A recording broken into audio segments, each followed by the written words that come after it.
திருப்பாவை பாசுரம் 19.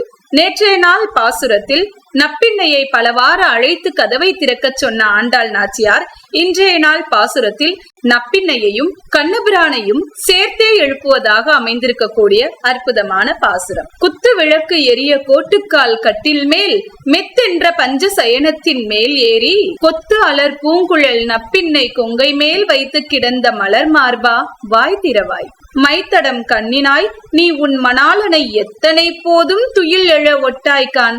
எத்தனை ஏலும் பிரிவாற்றகில்லாயால் தத்துவம் அன்று தகவேலோர் எம்பாவாய். குத்துவிளக்கு எரியக்கூடிய அழகான அறையில் தந்தத்தினால் ஆன கால்களை கொண்ட கட்டிலும் அழகான மெத்தையும் உடைய அழகான சயனத்தில் நறுமணம் கமழும் மலர்களை சூடி இருக்கக்கூடிய நப்பின்னையின் மார்பில் தலை சாய்த்து உறங்கக்கூடிய அழகான மார்பினை உடைய கண்ணனே, நீ வாய் திறந்து ஒரு வார்த்தையாவது பேசக்கூடாதா என்று கண்ணனை பார்த்து கேட்கிறாள். பின் நப்பின்னையை பார்த்து மை தீட்டிக் கொண்ட அழகான கண்களை கொண்டிருக்கக்கூடிய நப்பின்னையே, நீ உன் கணவனை ஒரு கணமேனும் விடமாட்டாய் போல் இருக்கிறதே.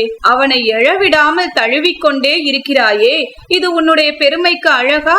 நீ அவரை பிரிந்து ஒரு கணம் கூட இருக்க மாட்டாய் என்பது எங்களுக்கு தெரியும். ஆனாலும் எங்களுக்காக அவரை எழுப்பிவிடக் கூடாதா என்று தோழிகளோடு வந்து உரிமையோடு கேட்கிறாள் ஆண்டாள் நாச்சியார். இந்த பாசுரத்தில் அமைந்திருக்கக்கூடிய அழகான தத்துவம், இறைவன் பிராட்டியோடு சேர்ந்து இருக்கக்கூடிய நேரத்தில் தான் நமக்கெல்லாம் எளிதாக அருள் செய்வார்.